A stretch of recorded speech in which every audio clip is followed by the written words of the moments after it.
ሰላም ሰላም ዩናይትዳውያን እንዴት ናችሁ ቤተሰቦቻችን? በቅድሚያ ሁላችሁንም የዩናይትድ ቤተሰቦች በሀገር ውስጥ እንዲሁም ከመላው ዓለም ያላችሁ የቻናላችን ቤተሰቦች የዩናይትድ ደጋፊዎች እንኳን ደስ አላችሁ ልላችሁ እፈልጋለሁ። ማንቸስተር ዩናይትድ ትላንት ለሁለት ተከታታይ ሳምንት እንደው በህይወታችን በማንቸስተር ዩናይትድ ያለፉት ጥቂት ዓመታት ካየናቸው ድሎች ፍጹም የተለዩ ተከታታይ የሆኑ ለሁለት ሳምንታት የዘለቁ በጣም አስገራሚ የሆኑ ድሎችን ነው በሁለት አንድ የከተማ ተቀናቃኛችን አንድ ደግሞ በፕሪሚየር ሊጉ እንደው በቬንገርና ፈርጉሰን ዘመን ከነበረው ፉክክር አንጻር አርሰናል እና ዩናይትድ በጣም ትልቅ የሆነ እንግሊዝ ደርቢ ጨዋታ ነው። ይህን ጨዋታ እንድናሸንፍ ለረዱን ትላንት በስሜት ፍጹም በተለየ ሜንታሊቲ ገብተው ከረዥም ዓመታት በኋላ አርሰናል በሜዳው እንዲሁ በዩናይትድ ተሸንፈው አያውቅም ነበር። ተከታታይ ድል ሲያደርጉ ነበር። የመጀመሪያውን ሽንፈት ለአርሰናል በማስቀመስ በዚህ ሲዝን የማድረሰውን ሌላኛው ሁለት ትልቅ ድል በጥቂት ቀናት ልዩነት እንድናስመዘግብና እንድናይ አድርገውናል። ተጫዋቾቻችንና ሁላችሁንም እንኳን ደስ አላላችሁ ልል እፈልጋለሁ። ቤተሰቦቼ ድሉ ይገባናል። ደስታውን ማጣጣም መቻል አለብን። ፍጹም በደስታው ምክንያት እንቅልፍ እንዳልተኛችሁ ሁሉ ትላንት ፖስት ባደረግነው ውጤቱን አስመልክቶ ፖስት ላይ ሀሳባችሁን ስገልጹ ነበር። መተኛት እንዳልቻላችሁ ቤተሰቦቻችን ብቻ በአጠቃላይ ይገባቸዋል። የዩናይትድ ደጋፊ የሚገባውን ደስታ ከክለቡ ተጫዋቾች በተለይ በባለፉት ሁለት ጨዋታዎች በተለይ ደግሞ በትላንቱ ጨዋታ ማግኘት ችሏል። አንድ ጥያቄ ግን እዚህ ጋር ላንሳላችሁ እስቲ እንደ መወያ ቤተሰቦቻችን ስለ ጨዋታው ትዝብታችንን ከማለቴ እና ስለ ጨዋታው ከማውራታችን በፊት ሁለት ማነሳላችሁ ሀሳብ ምንድን ነው? ማንቸስተር ዩናይትድ አሁን ቶፕ ፎር ገብቶ የማያጠናቅቅበት ምክንያት አለ ወይ? ምን ታስባላችሁ? ዩናይትድ ቶፕ ፎር ገብቶ የመጨረስ እድሉ እንዲሁ ሰፊ ነው ብዬ ነው በግሌ የማስበው። እናንተስ ምን ትላላችሁ በዚህ ጉዳይ? አንድ ይሄ ነው። ሁለተኛ ማይክል ካሪክ በዚህ የሚቀጥል ከሆነ የዩናይትድ ውጤታማነት በተከታታይ ከዚህ በኋላ የሚረጋገጥ ከሆነና ቡድኑን ለአውሮፓ ሻምፒዮንስ ሊግ የሚያበቃው ከሆነ ካሪክ የዩናይትድን ዋና አሰልጣኝነት ለመያዝ ተቀዳሚ ከሆኑ እጩዎች አንዱ ሊሆን አይችልም። የዩናይትድ አመራሮችስ በቋሚ አሰልጣኝነት ስራውን ሊሰጡት አይችሉም ወይ የሚለው ሀሳብ ላይ የተሰማችሁን እና የእናንተን ሀሳብ እንዲሁ መስማት እፈልጋለሁ። እሱን በኮሜንት አስፍሩ ቤተሰቦቻችን። ትላንት ማንቸስተር ዩናይትድ እንግዲህ ሲቲን ካሸነፈ በኋላ የሚጠበቅ ነበር ከአርሰናል ጋር የሚያደርገው ጨዋታ በሜንታል በካራክተር በሁሉም ነገር ዩናይትድ ሬዲ ነበር ጨዋታውን ለማሸነፍ ጥሩ ሞመንት ላይ ነበር እንደምታውቁትና ይሄንን ሞመንት በደንብ በአግባቡ ተጠቅሞበታል። ዩናይትድ ሲቲን ለአርሰናል ሲል አሸነፈ። ሲቲን ለአርሰናል ሲል ያሸነፈው በርካታ የአርሰናል ደጋፊ ተደስተው ነበር በወቅቱ። ምክንያቱም እነሱ ካሸነፉ ነጥባቸውን የሚያሰፉበት የፕሪሚየር ሊግ ሻምፒዮን የመሆን ዕድላቸውን እንዲሁ በደንብ አድርገው የሚገፉበት ጨዋታ ነበር። ጥሩ ዕድል ነበር የሰጠናቸው፣ አልተጠቀሙበትም፣ ነጥብ ጣሉ። አሁን ትላንት ደግሞ ዩናይትድ አርሰናልን ለሲቲ ሲል አሸነፈ ማለት ነው። መጀመሪያ ለአርሰናል ሲል ሲቲን አሸነፈ። አሁን ደግሞ አርሰናልን ለሲቲ ሲል አሸነፈ። ሲቲዎች ደግሞ በተራቸው ትላንት በዩናይትድ ድል ሲደሰቱ ነበር ማለት ነው። ከምንም በላይ ግን ድሉ ለማንቸስተር ዩናይትድ ቶፕ ፎር ገብቶ ለማጠናቀቅ በተለይ ሊቨርፑል እንደዚሁ ተሸንፎ ስለነበረ ለዩናይትድ በጣም ወሳኝ የሆነ ጨዋታ ነበረ። ምክንያቱም በአንድ ነጥብ ብልጫ በመውሰድ ከቼልሲ ቀድሞ በደረጃ ሰንጠረዡ በመቀመጥ አራተኛ ደረጃ ላይ አውሮፓ ሻምፒዮንስ ሊግ የሚያገኝበትን ቦታ ማንቸስተር ዩናይትድ የያዘበትን ድል ነው ማለት ነው ያስመዘገበው። ሶስት ኳሶችን ኦን ታርጌት ዩናይትድ ሙከራ አድርጓል በትላንቱ ጨዋታ። በጣም የሚያስገርመው ሶስቱም ኦን ታርጌት የተሞከሩ ኳሶች በሙሉ ጎል ሆኖ ተመዝግበዋል ማለት ነው። ከዚህ በፊት የሰጋሁት ማንቸስተር ዩናይትድ ሲቲ ላይ እንዳገኛቸው የጎል ማግባት እድሎች ብዙ ቻንሶች ነበሩት። ብዙ ኤክስፔክትድ ጎል መሆን የሚችሉ በርካታ ኳሶችን አምክኗል በኦልድ ትራፎርድ። አርሰናል ላይ ይሄ ስህተት መደገም የለበትም። ዩናይትድ የሚያገኛቸው የጎል ማግባት እድሎች መጠቀም መቻል አለበት። አለበለዚያ አርሰናሎች ሊቀጡን ይችላሉ የሚል አንድ ስጋት ነበረኝ። ትላንት ግን በሚያስገርም መልኩ ቤተሰቦቻችን ሲቲ ላይ የሳትናቸውን የጎል ማግባት እድሎች ትላንት ደግሞ ከምንም ተነስተን እንደው ኤክስፔክትድ ጎልም እኮ የሚባሉ አይደሉም። በጣም የመግባት እድላቸው ጠባብ የሆኑ እጅግ ግሩም የሆኑ የሚያምሩ ለፕሪሚየር ሊጉ ማስታወቂያነት ሊውሉ እንደው የሚችሉ በጣም ከመቀመጫ የሚያስነሱ ሁለት ማራኪ የሆኑ ጎሎችን ዩናይትድ ኦን ታርጌት የሞከራቸውን ከሶስቱ ሶስቱንም በማስቆጠር ትላንት በጣም አዝናኝ ጨዋታ፣ በጣም ጥሩ የሆነ እንደው ለተመልካች በጣም የሚያዝናና ተነስታችሁ እንድታጨበጭቡለት የሚያደርግ ጎል ነው። በተለይ ኩኛ ያስቆጠረው የፓትሪክ ዶርጉን ፍጹም የተለየ ጎል ነበር እና ሶስት ኦን ታርጌት ሙከራ አደረግን። ሶስቱንም ኳሶች ከመረብ ላይ እንደዚሁ አሳርፍን ማለት ነው። በተቃራኒው የአርሰናል ተጫዋቾች ግን ሲያገኙት የነበረው የጎል ማግባት እድል አንዱ በራሳችን በማርቲኔዝ ምክንያት እየተቆጠረ ነው። ሌላኛው ደግሞ ከቆመ ኳስ የተቆጠረ ነው። በጣም እንደው ደካማ የሆነ ኳስ ነው አርሰናሎች ትላንት ያስቆጠሩብን። እውነት ለመናገር አንዱ በራሳችን ተጫዋች አንዱ በኮርና እንደዚሁ በቆመ ኳስ የተገኘ ነው ማለት ነው። አርሰናሎች እንደለመዱት ወከባ በመፍጠር በግርግር አይነት የተገኘች ጎል ነበረች እና እኔ ከጨዋታው በላይ ዩናይትድ ድል ያደረገው ለእግር ኳስ ትክክለኛ ውበት የሰጠ ቡድን ነው ዩናይትድ።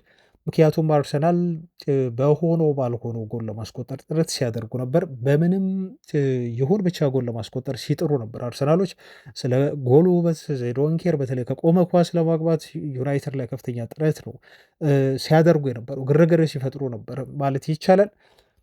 ማንቸስተር ዩናይትድ ደግሞ በተቃራኒው በጣም ንጹህ የሆኑ ከፒውር ፉትቦል የተገኙ ከርቀት እንዲሁ የተቆጠሩ እና ውበታቸው በጣም ማራኪ የሆኑ ለፕሪሚየር ሊጉ ማስታወቂያ የሚሆኑ እጅግ የሚያምሩ ጎሎችን በማስቆጠር ማለት ነው በማስቆጠር አርሰናል ላይ ፍጹም የበላይነት ዩናይትድ ወስዶ ነበር ማለት ነው እና እግር ኳስ ትላንት በደንብ ፍትህ የሰጠች ነው እኔ የሚመስለኝ። ለዩናይትድ በደንብ ፍትሃን ሰጥታለች። ዩናይትድ ማሸነፍ የሚገባው ቡድን ነበር። ስለ ፖዚሽን ተዉት ቤተሰቦቻችን፣ ከዚህ በፊት አውርተንበታል። ፖዚሽን በዚህ በዘመናዊ እግር ኳስ በተለይ ምንም የሚፈይደው የሚጠቅመው ነገር የለም። ባክፓስ ብዙ ኳሶችን ወደኋላ መመለስ፣ ልክ የቀድሞ የአርሰናል ሌጀንድ ተጫዋች ቪዬራ እንዳለው አርሰናል ብዙ የማይረቡ ባክፓሶችን ሲያደርግ ነበር። ብዙ ኳሶች ወደ ተከላካዮች እንደዚሁ እየላኩ ይመለሱ ነበር በብዛት። ስለዚህ እነኚህ ድሮ የቀሩ ያፈጁ አይነት የቦል ፖዚሽን ጉዳዮች አሁን ኢቨን በፔፕ ጋርዲዮላ አንዳንዴ ይቀራሉ። እየደበዘዙ የመጡ ጉዳዮች ናቸው። ማን ፖዚሽን ብዙ ኳስ ያዘ፣ ማን ኳሱን ብዙ ተቀባበለው የሚባለው ነገር በእግር ኳስ በዚህ ሰዓት አዝናኝ የሚሆንበት እድል በጣም ሰፊ ነው። ብዙ ፖዚሽን ላለው ቡድን አሁን እግር ኳስ አታጨበጭብም። ተመልካቹም ቢሆን አሁን ይሰለቻል። እንኳን የተቃራኒ ቡድን ተመልካች ቀርቶ የራስ ደጋፊም ቢሆን ብዙ ኳስ ባክ ፓስ ሲደረግ ብዙ ኳስ ማንሸራሸር፣ ጥቅም አልባ የሆኑ ኳሶችን እንዲሁ ማዘወሩ፣ ዲያጎናል ፓስ ማድረግ፣ ወደኋላ መመለስ ለአርሰናሎች ምንም የሚያኮራ ነገር የለም። አያችሁ በመጨረሻ የጨዋታው ውበት የነበረው ለተመልካቾች ቁጭ ብድግ ሲያደርግ የነበረው ግን የዩናይትድ አንዱ እንቅስቃሴ ነው። ያ ሁሉ ደቂቃ አርሰናል ኳስ ፕሮሰስ ቢያደርግም ያ ሁሉ ኳሶችን የአርሰናል ተጫዋቾች መቀባበል ቢችሉም ግን የእግር ኳስ ትልቁ ውበቱ ማን እያጠቃ ነው፣ ማን በድፍረት ወደፊት ሄዶ ጎል ለማስቆጠር ጥረት እያደረገ ነው፣ ማንስ የተጣራ የጎል ሙከራ ማድረግ ችሏል፣ የትኛውስ ቡድን ነው እጅግ የተጣራና ማራኪ የሆነ ጎል ማስቆጠር የቻለው በሚለው ነው እግር ኳስ የሚለካው። በነገራችሁ ላይ ለዛ ነው ቅድም እግር ኳስ ፍትህ በትክክል ሰጥታለች። ማሸነፍ የሚገባው ቡድን አሸንፎ በደንብ አድርጎ ወጥቷል ብዬ የምላችሁ እና ዩናይትድን አንድ የማደንቅበት ትልቁ ምክንያት ያለው ፖዚሽን ለዩናይትድ ቁም ነገር አልነበርም ትላንት መሆንም የነበረበት። ማይክል ካሪክንም የማደንቀው አቀራረቡ ትላንት በዚህ ምክንያት ነው። ፖዚሽን ለዩናይትድ ምንም አያዋጣም ነበር። አርሰናል ኳሱን ፖሰስ እንዳያደርግ ብዙ ኳሶችን እንዲይዙ በተለይ ከረፍት በፊት ዩናይትድ በደንብ አድርጎ ፈቅዶ ነበር።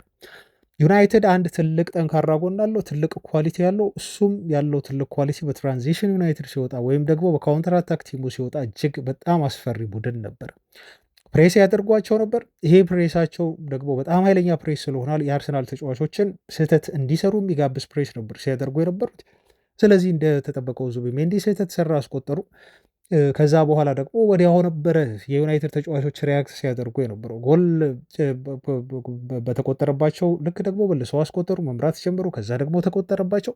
ከዛ ደግሞ በድጋሚ የማሸነፊያውን ጎል ለማስቆጠር የፈጀባቸው በጣም ጥቂት ደቂቃ ብቻ ነበር። ወዲያው ነበር ሪስፖንስ ሲሰጡ የነበረው ማለት ነው ቤተሰቦቻችን። እና እግር ኳስ ነው ያሸነፈችው። እግር ኳስ ማለት ምንጊዜም ቢሆን ፖዚሽን አይተ 60 በ40 ወይ 70 የድሮ የፔፕ ጋርዲዮላው ባርሴሎና ወይም አሁን እንደው ከጥቂት ዓመታት በፊት የነበረው የማንቸስተር ሲቲ ቡድን ብዙ ኳስ የሚይዝ ወይም ደግሞ ዘንድሮ ሳይሆን ብቻ አምና ብቻ ብዙ ኳሶችን እያንሸራሸረ ፖዚሽን በመቆጣጠር ግን ጨዋታን ለማሸነፍ ጥረት የሚያደርግ ቡድን አሁን ተወዳጅነቱ ቀንሷል። ተወዳጅነቱ ቀንሷል። አሁን የሚያስፈልገው ልክ እንደ ማንቸስተር ዩናይትድ አይነት ወንድ የሆነ ወንድ የሚሸት ቡድን ነው በዚህ ሰዓት የሚያስፈልገው ማለት ነው። ቤተሰቦቻችን አያችሁ፣ ተጋዳይ እጅ የማይሰጥ የማሸነፍ ስፕሪቱ በጣም ከፍተኛ የሆነ ትላንት ያሸነፈው ሜንታሊቲም ነው። እግር ኳስ ብቻ አይደለም በነገራቸው ላይ እና ለማሸነፍ ዩናይትድ አርሰናልን ሙሉ ካራክተር ያለው ቡድን ይመስል ነበር። በቁርጠኝነት የሚጫወት ቡድን ይመስል ነበር። ጎል ለማስቆጠርና ጨዋታውን በጣም አዝናኝ ለማድረግ ከአርሰናል ይልቅ ዩናይትድ የተሻለ ቡድን ሆኖ ነበር ማለት ነው እና የትላንቱን ጨዋታ እኔ እንዴት አድርጌ እንደምገልጸው ቤተሰቦቻችን እንዲሁ ቃላትም የለኝም። እንደው ከደጋፊነት ስሜት አንጻር ሊሆን ይችላል። በአግባቡ በተረጋጋ መንፈስ ጨዋታውን ላልገልጸው እችላለሁ። ማይክል ካሪክ በዩናይትድ ያለፉት 2 አሰልጣኝነት ስራው ግን የሰራው ነገር ሳናደንቅ እንደው ማለፍ የለብንም። በጣም ሊመሰገን ሊደነቅ የሚገባው አሰልጣኝ መሆኑን በሁለቱ ጨዋታዎች በደንብ አድርጎ አሳይቶናል። በትላንትም ጨዋታው ላይ ተማሪውን ቀጥቷል። ከዚህ በፊት በነበረውም ጨዋታ ላይ አስተማሪውን የሆነውን ፔፕ ጋርዲዮላ ቀርቷል። ትላንት ደግሞ ተማሪ የሆነውን የጋርዲዮላን ምልምል ማይክል አርቴታን ነው የቀጣው። እነኚህን አሰልጣኞች በታክቲክ መብለጥ አሁን ማይክል ካሪክን ይሆላችሁ ከነ ፔፕ ጋርዲዮላ ስታንዳርድ ለማስቀመጥ ወይ ደግሞ እሱ በቃ አሁን በዓለማችን ላይ ካሉ ትልቅ አሰልጣኞች መካከል አንዱ ነው ብሎ በጣም በትልቅ ደረጃ በትልቅ ሌቭል ለማስቀመጥ አይደለም። ግን አንድ ያደነኩለት ነገር ምንድን ነው? ቤተሰቦቻችን ይኸው እሱን ላውራ። አንደኛ ማይክል ካሪክ ደፍሯል። በጣም ነው የደፈረው። ለምንድን ነው የደፈረው? የዩናይትድ ተጫዋቾችን ታለንት ያውቃል፣ ያላቸውን ፖቴንሻል ያውቃል።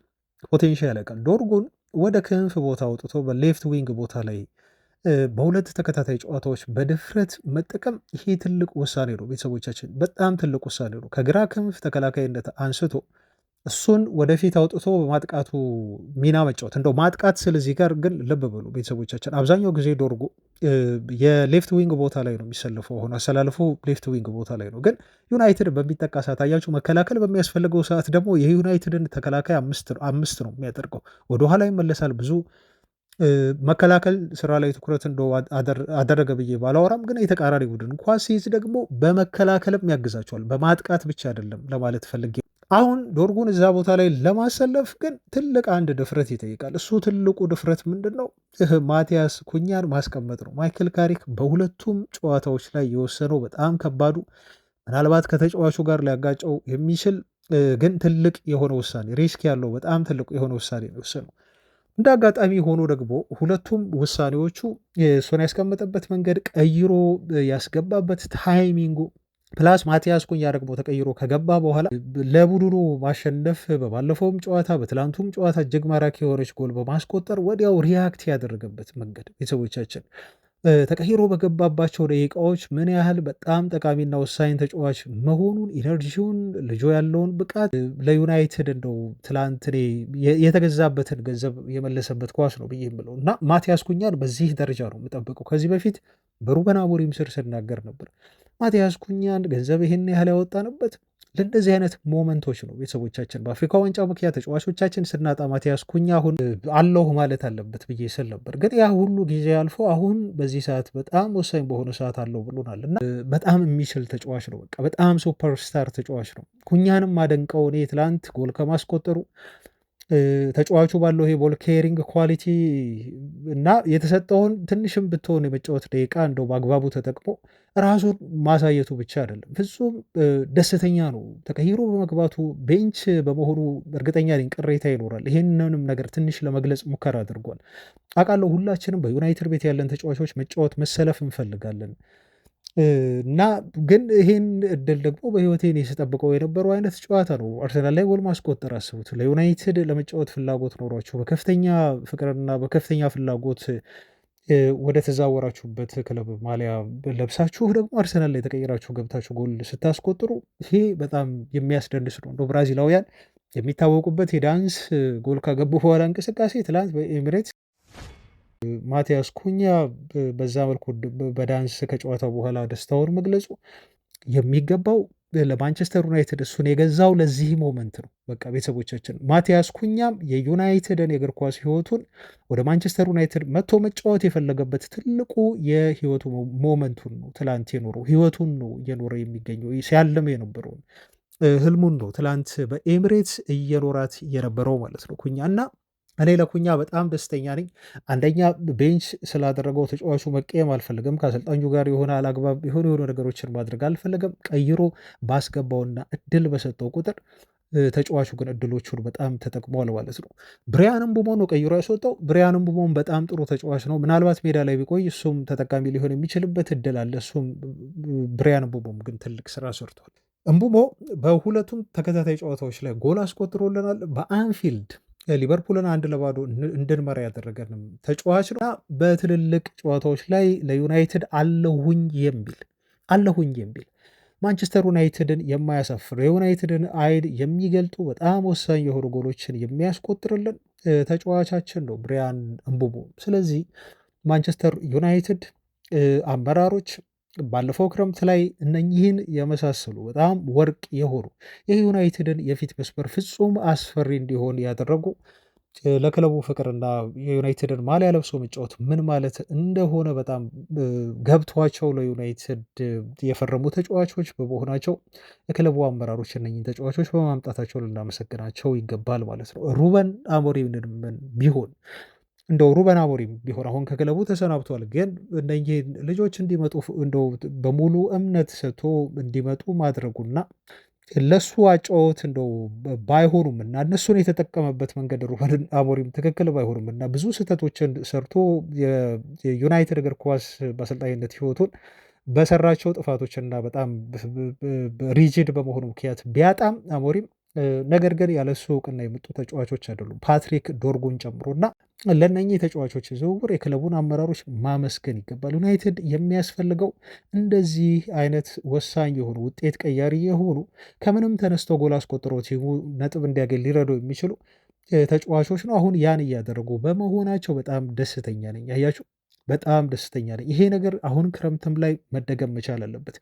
ዩናይትድ በተመሳሳይ መልኩ አማካዮችን ሲያስፈርም በዚህ መልኩ በላቀ ደረጃ ለዩናይትድ የመጫወት ፍላጎት ያላቸውን በጣም ከፍተኛ ሌቭል ያላቸውን ተጫዋቾች ብቻ ታርጌት አድርጎ ዩናይትድ አሁንም ማምጣት አለበት። አያችሁ ቡድን የሚሰራው በዚህ መልኩ ነው። አሁንም ጎዶሎ በሆኑ አማካይ ክፍሉ እንደው ብዙም ባልተጠናከረው ማንቸስተር ዩናይትድ ነው ትላንት አርሰናልን አዌይ ወተን ማሸነፍ እየቻልነው ማለት ነው እና በጣም የሚያስደስት የሆነ ትልቅ የማንረሳው ጣፋጭ የሆነ ምሽት ነበር። ስለ ፓትሪክ ዶርጉም እንደዚሁ ማውራት ይኖርብናል። ምን አይነት አስደናቂ የሆነ ጊዜ እያሳለፈ ነው ቤተሰቦቻችን። ይሄ ልጅ በባለፉት ጥቂት ጨዋታዎች ከዚህ በፊት መረጃውን ስናደርሳችሁ ነበር። ተጫዋቹ ባለፉት 6-7 ጨዋታዎች ላይ በፕሪሚየር ሊጉ እንደሱ ከፍተኛ የሆነ ድምር ሬቲንግ ያስመዘገበ ተጫዋች የለም። በፕሪሚየር ሊጉ ነው የምላችሁ።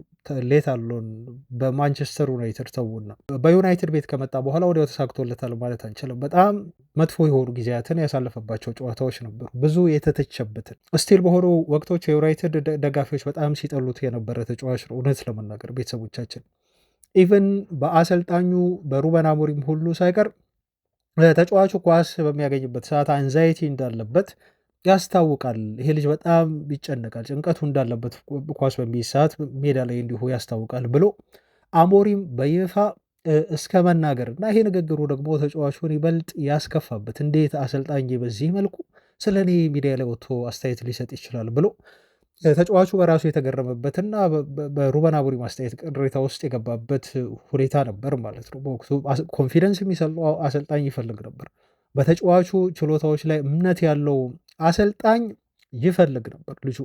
የሆነው ነገር ግን በተቃራኒው በሱ እምነት ሳይሆን ሩበን አሞሪም እንደተለመደው በተለመደ የግልፀኝነት የሚለውን በኮቴሽን አስቀምጡት በተለመደ የግልፀኝነት ባህሪዬ ነው ስም ተጫዋቹን በይፋ እንደዚህ ብሎ አንዛይት ያለበት ልጅ ነው ብሎ በይፋ ለሚዲያ ማጋለጡ ትልቅ ስህተት እንደነበረ እና ልጁን እንዳይረጋጋ እንዳደረገው ይበልጥ ተጫዋቹን እንደረበሸው በደንብ ያየንበት ነው። ምክንያቱም ማይክል ካሪክ ከመጣ በኋላ ምን ያህል ፓትሪስ ዶርጉ በጣም እንደው የተረጋጋ ተጫዋች እና ፍሬ የሆነ ተጫዋች እንደሆነ ታያወታላችሁ። የሚደናገጡት እንደውም አሁን ሌሎች እንደው ብዙ አሁን በዩናይትድ ቤት የሚደናገጡ ተጫዋቾች አሉ ብዬ ማለት ይከብደኛል።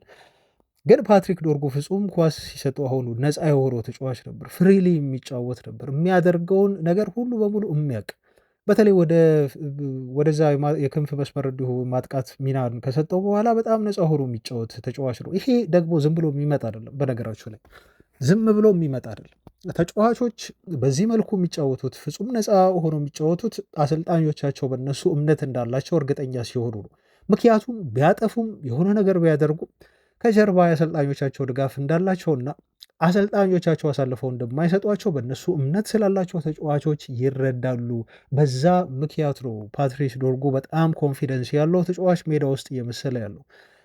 ወደፊት ይበልጥ እየሄደ በማጥቃቱ ሚና ላይ ተሳትፎውን እያደረገ የትላንቱን የመሰሉ በጣም ግሩምና አስገራሚ የሆኑ ጎሎችን ማስቆጠሩን እየቀጠለበት ማለት ነው። ከዚህም በኋላ በሚኖሩ ጨዋታዎች እንደዚሁ ተመሳሳዩን የሆነ ነገር ማድረጉ የሚቀር አይደለም። ልጁ በዚህ አቋሙ የሚቀጥል ተጫዋች ነው የሚመስለው እና ለዚህ ተጫዋች እኔ በጣም ደስተኛ ነኝ። አሁን ይሄ ልጅ የፕሪሚየር ሊጉ እንደው ማስታወቂያ ሊሆን የሚችል በጣም አስገራሚ የሆነች ኳስ ነው ኤሚሬትስ ላይ እንዲሁ ያስቆጠረው። ከጨዋታው በፊት ሲቲን ካሸነፍም በኋላ ተናግሮት ነበር። ቃሉን በተግባር ያሳየ ተጫዋች ነው። ወደ አርሰናል የምንሄደው ወደ ኤሚሬትስ የምንሄደው እንደው ዝም ብለን ለመርሃ ግብር አይደለም፣ ከአርሰናል 3 ነጥቡን ለመውሰድ እና አርሰናል ለማሸነፍ ነው ሲል ነበር በግልጽ የተናገረው። አሁን የተናገረውን ነገር ያደረገው ማድረግም ብቻ አይደለም እንደው ተጫዋች በመሆኑ እና ጎል ባያስቆጥር እንኳን ዩናይትድ በማሸነፉ አድርጎታል፣ ተሳትፎ አድርጓል። ግን ለአርሰናል ሽንፈትም አንድ አስተዋጽኦ ያበረከተች ትልቅ ኳስ በማስቆጠር ተጫዋቹ የተናገረውን ነገር እየኖረው እና ይዛቶን የሚፈልገውን ነገር አድርጎ ያሳየ ተጫዋች ነው ማለት ነው። በጣም መደነቅ ያለበት ልጅ ነው እውነት ለመናገር። ይህን ግን ታውቃላችሁ ቤተሰቦቻችን፣ ፓትሪክ ዶርጉ እስካሁን ድረስ 3 ጎሎችን ነው በፕሪሚየር ሊግ ጎል ያስቆጠረው። ይሄ የጎል መጠን ከቡካዮ ሳካ በአንድ ነው የሚያንሰው። በነገራችሁ ላይ ሳካ በሲዝኑ 4 ጎል ነው ዘንድሮ ያለው ማለት ነው። ዶርጉ ግን 3 ጎል ነው። ምን ያህሉን ጨዋታዎች ደግሞ በሌፍት ዊንገርነት ሚና ተጫወተ የሚለውን እናንተ ታውቃላችሁ። ሳካ ምን ያህል ጨዋታውን እሱም በአጥቂ ስፍራ ላይ እንደሚጫወት ማለት ነው። እና ይሄ ልጅ ተከላካይ ሆኖ ግን ከቡካዮ ሳካ በአንድ ያነሰ ጎል ነው እስካሁን ያስቆጠረው ማለት ነው። ግን ተመሳሳይ የሆነ ደግሞ አሲስት አለው። ሁለቱም ተጫዋቾች 3 አሲስት አላቸው። ስለዚህ 6 ጎልና አሲስት ነው ዶርጎ። ቡካዮ ሳካ ደግሞ 7 ጎልና አሲስት ላይ ነው የሚገኙት ማለት ነው። ነገር ግን በ216 ያህል ደቂቃዎች ተጫዋቹ ያነሰ ጨዋታ አድርጎ ነው። ልብ ብሎ ይሄ ማለት ከ2 ጨዋታዎች በላይ ቡካዮ ሳካ ከዶርጉ በላይ ሜዳ ላይ ቆይቷል ወይም አሳልፎ ነው ማለት ነው በዚህ ስታት ደረጃ የተቀመጠው ማለት ነው። እና ቤተሰቦቻችን ከዚህ በላይ እንግዲህ ፓትሪክ ዶርጉን እኔ ላደንቀው አልችልም። ሰሞኑም ስለዚህ ልጅ ሳወራችሁ ነበር። እኔ በፖቴንሻሉ እምነት እንዳለኝ በመጨረሻ በፋይናል ፕሮዳክቱ ነበር ትንሽ ጥያቄ ነበረኝ። አሁን ደግሞ ከተከላካይ እና ብዙ ኳሶችን ወደ ቦክስ ውስጥ ከመጣል ዋነኛ ሚናው ይልቅ ደግሞ የማጥቃት ባህሪ ሲሰጠው ልጁ ይበልጥ ራሱ ዳንጀር ወደሆኑ ቦታዎች የማጥቃት ኤሪያዎች እየገባ አደጋን ሲፈጥር በባለፉት ጨዋታዎች ላይ ፍጹም የተሻለ ተጫዋች ሆኗል ማለት ነው። ለዚህም ክሬዲቱን የምሰጠው ለማይክል ካሪክ ነው። አንዱ እንደው የዶርጉን ነገር ሳነሳ እዚህ ጋር ያስታወስኩት አለ። ኤቭራን ታውቁታላችሁ፣ ሰሞኑን ሳወራበት ነበር። ከዩናይትድ ተጫዋቾች ሌጀንዶች መካከል ስለ ዩናይትድ ፖዚቲቭ ነገር የሚያወራ በጣም ወደውና በጣም ቀልደኛ ሆነ ደስ የሚለኝ የቅርቡ ዩናይትድ ተጫዋች ነው ኤቭራ። አሁን በሱ ቦታ ነው የሚጫወተው። ደግሞ በዶርጉ ቦታ ስለ ተከላካይ ካወራን ማለት ነው፣ ስለ ዶርጉ መከላከል ቦታ ካወራን እና የሚሰጠው ድጋፍ ሁል ጊዜም ቢሆን ያስገርመኛል። ያበረታታው ነበር ማለት ነው። አንደኛ ቦታው ላይ አብሮ ስለተጫወቱ እዛው ቦታ ላይ ኤቭራም ተጫውተው ስለሚያውቅና ዶርጉም ስለሚጫወት አሁን ያውቃል ቦታው ምን እንደሚፈልግ ያውቅ ነበር እና ሁሌም ቢሆን ሰፖርት ያደርገው ነበር ኤቭራ። አሁን ትላንትና ደግሞ ያስቆጠራት ጎል በነገራችሁ ላይ አርሰናል ላይ ማለት ነው ልክ ተመሳሳይዋን ጎል በ2014 ላይ ኤቭራ በአውሮፓ ሻምፒዮንስ ሊግ ዩናይትድ ባየር ሙኒክን በገጠመበት ጨዋታ ከሜዳ ውጭ ዩናይትድ ሲጫወት እንደዚህ አይነት ጎል አስቆጥሮ ነበር። በጣም አስገራሚ እና ተመሳሳይ ቦታ ላይ ከተመሳሳይ ቦታ ተመሳሳይ አይነት ጎል ነው ሁለቱ ያስቆጠሩት። የሚለያቸው ነገር ምንድን ነው? ዶርጉ ትላንት ያስቆጠረው በአርሰናሉ ግብ ጠባቂ ራያ ቀኝ ቦታ ላይ ነው፣ ቀኝ ኮርናው ጥግ ላይ ነው ያስቆጠረው። ፓትሪስ ኤቭራ ደግሞ በዛኛው ነው ያስቆጠረው ማለት ነው። የግራና የቀኝ ኮርነር ልዩነቱ ብቻ ያለው ማለት ነው። አመታት ስልታቸው፣ ጎሎቹ የገቡበት መንገድ ፍጹም ተመሳሳይ የሆነ መንገድ ነው እና ትላንት ኤቭራ አድንቆት በዚህ ጎል ምክንያት ዶርጉን ሲያሞካሸው ከአንተ የተማርኩት ነው በሚል እንዲሁ ምላሽ የሰጠበት ትዊተር ላይ ከአንተ ተምሬ ነው ተመልክቼዋለሁ፣ ባየር ሙኒክ ላይ ያስቆጠርከውን ጎል ከዚህ በፊት አይቼው ነበር ሲል መማሩ ነው ከምንም በላይ ደግሞ ያስደሰተኝ ማለት ነው። ቤተሰቦች አያችሁ፣ አሁን እኔ እዚህ ጋር አንድ ነገር ላወራ እንደው ካወራን አይቀር ስለዚህ ጉዳይ ከሌሎቹ የማንቸስተር ዩናይትድ ሌጀንድ ተጫዋቾች በጣም ፓትሪስ ኤቭራን የምወድበት ትልቁ ምክንያቴ ይሄ ምክንያት ነው። ምንጊዜም ቢሆን ከጎኑ ነው ያለው። ከዶርጎ ጎን ብቻ አይደለም፣ ከሌሎችም የዩናይትድ ተጫዋቾች ጎን ነው ያለው። ጥሩ ሲጫወቱ ስለ ዩናይትድ ጥሩ ነገር በማውራት እንደው ሌሎች የዩናይትድ ሌጀንድ ተጫዋቾች አሁን ስማቸውን አልጠቅስም፣ ስማቸውን ታውቃላችሁ፣ እንደ ፓትሪስ ኤቭራ ሁሉም ሌጀንዶቻችን ቢሆኑ ብዬ እኔ ይመኛሉ። የዩናይትድ ተጫዋቾች የት በደረሱ። ስህተት ሲሰራ እንደዚህ እንደዚህ እንደዚህ እንደዚህ እንደዚህ እንደዚህ ብለው ስህተቱን በውስጥ የሚናገሩ እንደዚህ ጥሩ ሲንቀሳቀስ ደግሞ ተጫዋቹን በአደባባይ ከመተቸት ይልቅ የሚያሞካሹና በደንብ ሰፖርቲቭ ሆነው ጥሩ ኢነርጂ የሚሰጡ የዩናይትድ ሌጀንዶችን ያብዛለን። ቤተሰቦቻችን እስቲ ያስቡት። አሁን እሱ በቦታው ተጫውተዋል፣ ያውቀዋል እዛ ቦታ ላይ መጫወት ስሜቱን ማለት ነው። ይሄ ልጅ ታዲያ አሁን ኮንታክት ያደርገዋል፣ ያወራዋል እኮ ማለት ነው።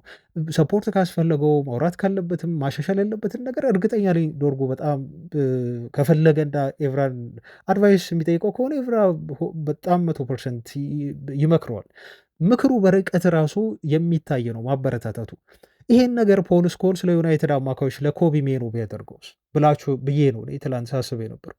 ቢያደርገው ኮቢ ሜኖን እኮ ይበልጥ ይረዳው ነበር። አያችሁ፣ ሌሎችም በሚጫወቱበት ቦታ ሌጀንዶቻችን የዩናይትድ ተጫዋቾችን ቢያበረታቱ ልክ አሁን ቤርባቶቭ ለሼሽኮ ሲመክረው እንደነበረው ማለት ነው። እንደዚህ አይነት ነገሮችን ቢያደርጉ ማንቸስተር ዩናይትድ ቤት ውስጥ ቶክሲሲቲ የሚባለው ነገር አይፈጠርም። እንደዚህ አይነት ነገር ከተጫዋቾቻችን ጋር ግጭት ውስጥም አይገባም።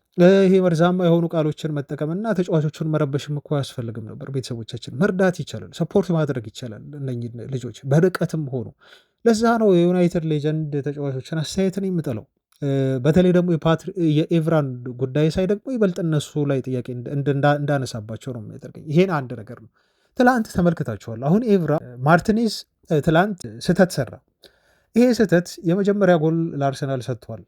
ታውቃላችሁ፣ አርሰናሎች ያቺ ጎል ከተቆጠረች በኋላ ተነሳስተው ነበር እና ዩናይትድ ላይ ድጋሚ ሁለተኛ ጎል አስቆጥሮ እንደው በቃ በጨዋታው የበላይነት ለመውሰድ በጣም ከፍተኛ መነቃቃት ነበር ከዛች የስህተት ጎል በኋላ ማለት ነው። ያቺ ስህተት ጎል ከተቆጠረች በኋላ ትዚያ ላይ ማን እንደሆነ ታውቃላችሁ? እነ ኒኪ በትና እነ ፖል ስኮልስ ናቸው። ለማርቲኔዝ ሳስብ ነበር ያቺ የስህተት ጎል ተቆጥራ እንደው ዩናይትድ በጨዋታው ላይ ተሸንፎ ሌሎች ጎሎችም ተቆጥረውበት ቢሆን ኖሮ እና ዩናይትድ ቢሸነፍ ኖሮ ምን ሊናገሩት ይሆን ይሄ ልጅ እያልኩኝ ስለ ማርቲኔዝ እውነት ለመናገር ቤተሰቦች ሳስብ ነበር በዛች ቅጽበት ውስጥ ማለት ነው። እንደው ቡድኑም ጥሩ ተጫወተ፣ ተጫዋቾችም ጎል አስቆጠሩለትና ልጁ የሰራው ስህተት ተረሳ ዩናይትድ በማሸነፉ ምክንያት ማለት ነው። ግን እርግጠኛ ነኝ እነ ፖል ስኮልስ እነ ኒኪ በት እየተዘጋጁ ነበር ለዚህ ኮኑ ማርቲኔዝ ብለው አይነት የሆነ ነገር ለማለት ማለት ነው።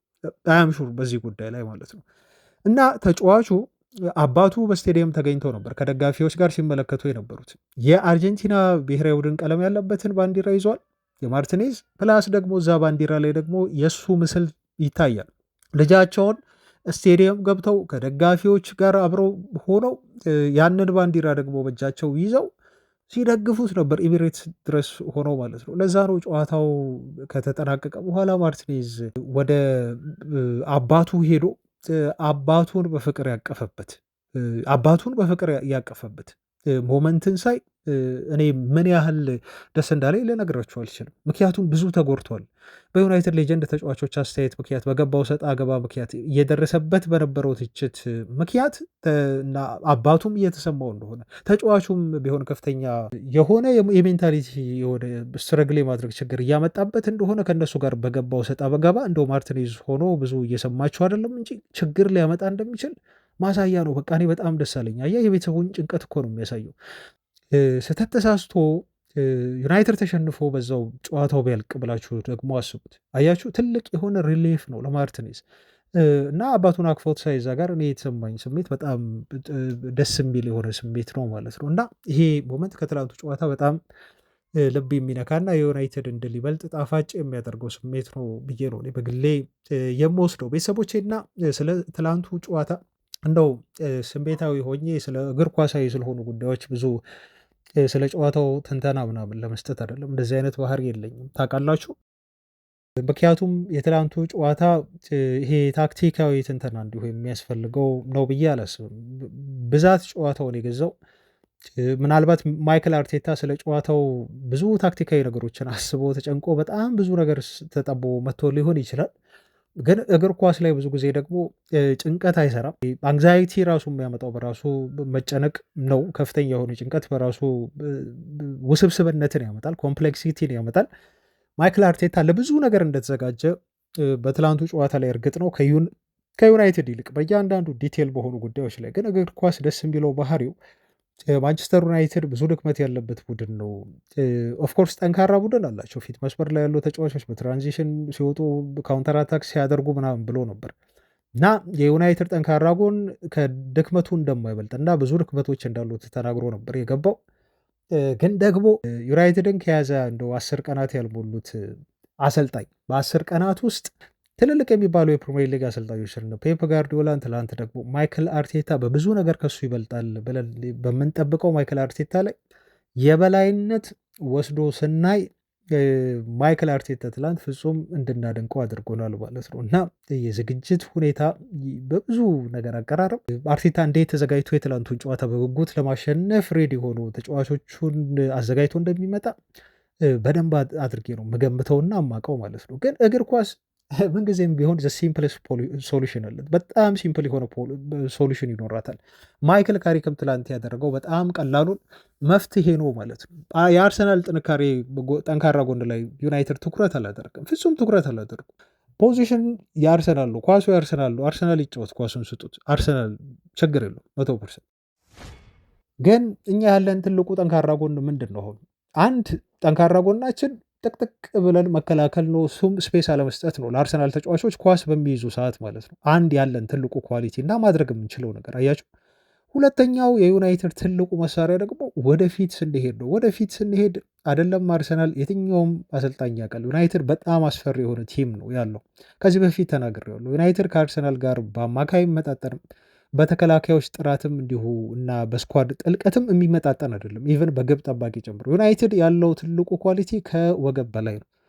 አርሰናልን ልናሸንፍ የምንችልበት ትልቁ መሳሪያ ማይክል ካሪክ እዛ ላይ ነው በደንብ አድርጎ እየሰራው። ቤተሰቦቻችን እዛ ላይ ነው የሰራው። በቃ ዩናይትድ ባለው ጥንካሬ ላይ መሰረት አድርጎ ያችን ጥንካሬውን ትንሿን ጥንካሬ ተጠቅሞ ግን ብዙ ጥንካሬዎች ያሉትን አርሰናልን ማሸነፍ ቻለ ማለት ነው። ዛት ኢዝ ፉትቦል። በቃ ቤተሰቦቻችን አያችሁ፣ ይሄንን ነው ማድነቅ የሚገባን፣ ይሄንን ነው ማድነቅ ያለብን። የማንቸስተር ዩናይትድ ተጫዋቾች ለምንድን ነው በጣም የጠራ ኳስ በፔናልቲ ቦክስ ውስጥ እንደው ማስቆጠር ትላንት ያልፈለጉት? ምክንያቱም አርሰናል ላይ የጎል ዕድሎችን ለመፍጠር ግዴታ ለማስቆጠር የርቀት ኳሶችን መሞከር የዩናይትድ ተጫዋቾች ይገባቸው ነበር። ለዛ እኮ ነው ዩናይትድ የተመቱ ኳሶችን ከቦክስ ውጭ መቶ ተጫዋቾቻችን እኮ ያስቆጠሩት። ቤተሰቦቻችን ይሄ ትልቅ የሆነ የጭንቅላት ጨዋታ ነው። አያችሁ አርሰናል ላይ ኳስ በስነስርዓት መስርቶ ዋንተች የነካኩ ወደ ፔናልቲ ቦክስ ውስጥ ገብቶ ጎል ማስቆጠር እንደማይቻል ተከላካዮቹ ጠንካራ እንደሆኑ የዩናይትድ ተጫዋቾች ያውቃሉ። ይሄ ቤተሰቦቻችን የትኛውም ተጫዋች ማንቸስተር ዩናይትድ በተለይ ከስፔስ የሚያገኝ ከሆነ አውት ኦፍ ቦክስ ኳስ ሲያገኝ እነኛን ኳሶች ወደ ጎል እንዲሞክር ትላንት በአሰልጣኙ ትእዛዝ ተሰጥቷቸዋል። ልጆቹ ያስታውቃሉ። ለዛ ነው ከርቀት እየሞከሩ እነኛን በጣም ውብ የሆኑ ኳሶችን አርሰናል መረብ ላይ ሲያሳርፉ የነበሩት ማለት ነው። ያውቃሉ፣ አሳይመንታቸውን ያውቃሉ። አርሰናልን እንዴት ማሸነፍ እንደሚቻል ያውቃሉ። ምናልባት ያን ኳስ ሩቦል አድርጌ ልስጠው ወይ ደግሞ ተጫዋቾችን ሸውጄ አታልዬ አልፌ ፔናልቲ ቦክስ ውስጥ ገብቼ እንዲሁ ለአግባ ቢሉ ኖሮ አይቻልም ነበር። በቃ ማድረግ የነበረባቸው ማክሲመም የሆነው ኦፖርቹኒቲያችን ያ ነበር። ያንን ኳስ አገኘን፣ ተጠቀመን። በጣም አስደሳች የሆነ ድል ከኤሚሬትስ አገኘን ማለት ነው። በዚህ ምክንያት እኔ ካሪክን በጣም በጣም በጣም ነው ያደነኩት ማለት ነው። ማይክል አርቴታንም ቢሆን በቃ በታክቲኩ ረገድ ባለው ጥንካሬ ዩናይትድ መሰረት አድርጎ የአርሰናል ጥንካሬ ላይ ትኩረት ሳያደርግ ባለን የቲማችን ጥንካሬ ላይ ብቻ ትኩረት አድርጎ በአግባቡ ተከላክሎ በአግባቡ ደግሞ የጎል ማግባት እድሎችን ወደ ጎል ቀይሮ አሸንፎ ስለወጣ ለማይክል ካሪክ ጭብጨባ ይገባዋል፣ ሊመሰገንም ይገባዋል። ማይክል ካሪክ በጣም ጥሩ ነገር ነው ያደረገው። አንድ ነገር እያሰብኩ ነበር ትላንት ማንቸስተር ዩናይትድ እየመራ ነው። ማንቸስተር ዩናይትድ እየመራ ነው፣ አርሰናል እየተመራ ነው። ከዛስ ምን ተፈጠረ? ማይክል አርቴታ አራት የአርሰናል አጥቂዎችን አስነሳ። አንድ ማይክል ካሪክን ያደነኩበት ሌላ ነገር ለነገራችሁ ነው። አራት የአርሰናል ተጫዋቾችን አስነሳ። የመቀየር ሀሳቡ በጣም ግልጽ ነበር። ምክንያቱም እየተመራ ነው አርሰናል፣ ጎል ማግባት መቻል አለበት። ስለዚህ አሉኝ ያላቸውን የማጥቃት ባህሪ ያላቸውን ውጤት ሊቀይሩልኝ፣ ጎል ሊያስቆጥሩልኝ ይችላሉ እነኝህን ተጫዋቾች ባስገባ ብሎ ያሰባቸውን ተጫዋቾች በሙሉ ያሉትን መሳሪያዎች በሙሉ አርቴታ ቀይሮ አስገባ። ይህንን ሲያደርግ ግን ማይክል ካሪክ ዝም ብሎ ሲያው ነበር። ዝም ብሎ ሲያይ ነበር። የአርሰናል ተጫዋቾች እየገቡ እንደሆነ እየተመለከተ ነበር። ቆሞ እነማን እንደሚገቡ ካሪክ ይታዘብ ነበር። ግን ምንም ፍረስትሬት አላደረገም። ማለት ምንም አይነት ሪያክሽን ለመውሰድ ለዛ እሱ ላሰበው ቀይሮ ሊያስገባ ላሰባቸው ተጫዋቾች የፍርሃት ስሜት አልተሰማውም። ባሉት የማንቸስተር ዩናይትድ ተጫዋቾች መቀጠልን ነው ማይክል ካሪክ የመረጠው ማለት ነው።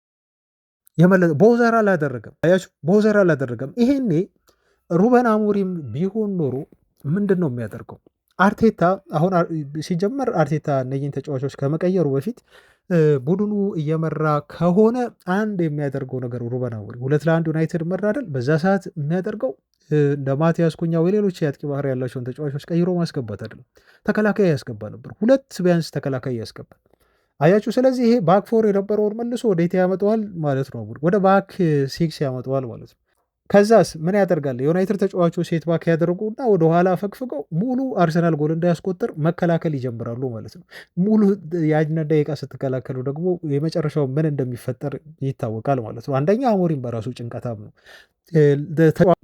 ተጫዋቾቹንም ፈሪ ያደረገ አሰልጣኝ ነው። ይፈራል በጣም። ለዛ ነው ተከላካዮችን በተደጋጋሚ ጊዜ ቡድኑ ጎል ማስቆጠርና ጨዋታው መግደል ባለበት ወቅት ሆኖ ተከላካዮችን ቀይሮ የሚያስገባው። ማይክል ካሪክ ግን ያንን አላደረገም።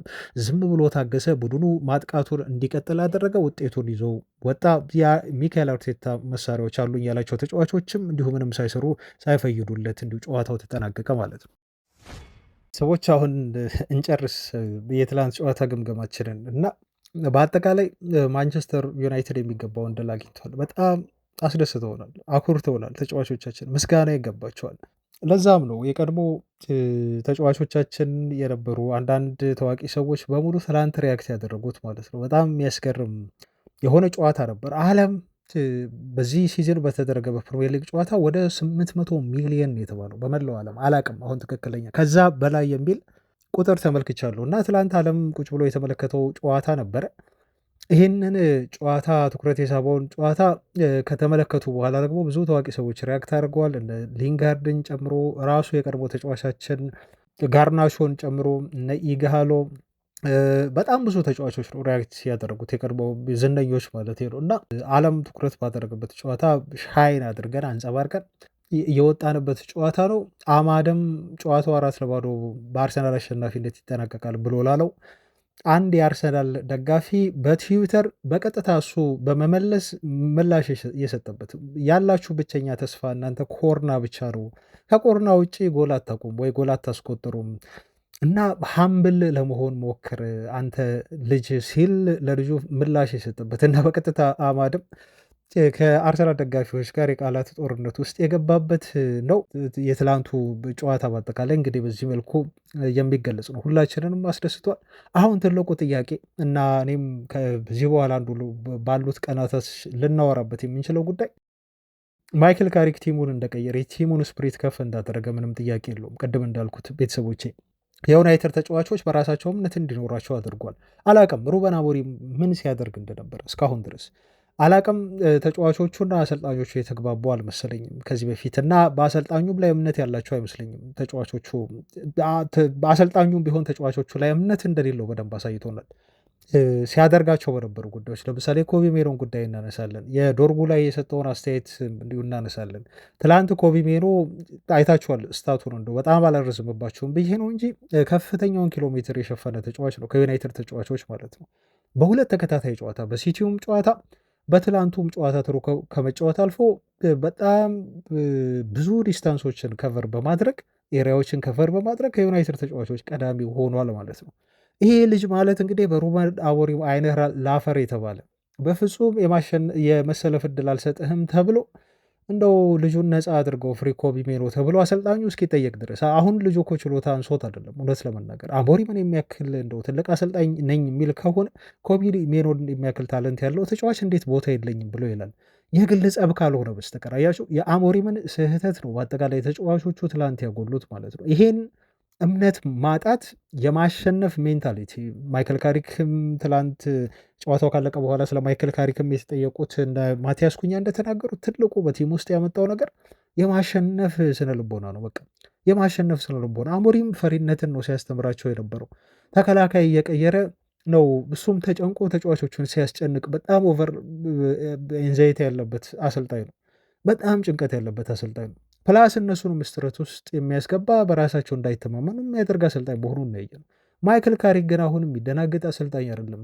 ቡድኑ እየመራም እየተመራም በጣም ካልም ነው።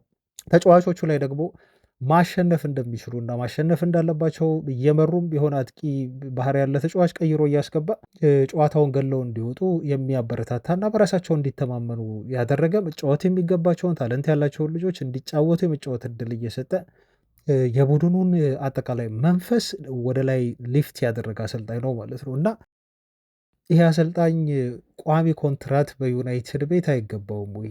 ቡድኑን ለአውሮፓ ቻምፒዮንስ ሊግ ካበቃ እና በዚሁ ከቀጠለ በዚሁ ጥሩ ስራውና የቲሙን ስፕሪት መንፈስ ቀይሮ ከትናንሽ ቲሞች ጋር ዩናይትድ ከዚህ በፊት ትልቁ ድክመቱ ያ ነው። ከትናንሽ ቡድኖች ጋር ደግሞ ነጥብ እንድናገኝ የሚያደርግ ከሆነ ለምን ማይክል ካሪክን ቡድኑ ቋሚ አሰልጣኝ አድርጎ ለመቅጠር አያስብም? ይሄስ ሀሳብ በአመራሮች ጫና ውስጥ አይከትም ወይ? ቋሚ አሰልጣኝ ሆኖ እንዲቀጠር ሊያደርገው የሚችልበት እድል አለ ማለት ነው። ማይክል ካሪክን እነሱንም ጫና ውስጥ የሚከታቸው ነው የሚሆነው። እና ስለዚህ ጉዳይና ስለዚህ ጥያቄ ሰሞኑን እናወራበታለን። ይሄም አንዱ ሀሳብ ነው። እናንተን እንድትነጋገሩበት በኮሜንት የምፈልገው ቤተሰቦቼ በድጋሚ እንኳን ደስ አላችሁ። እዚህ ላይ ይበቃናል። ነገ እንገናኛለን ባይ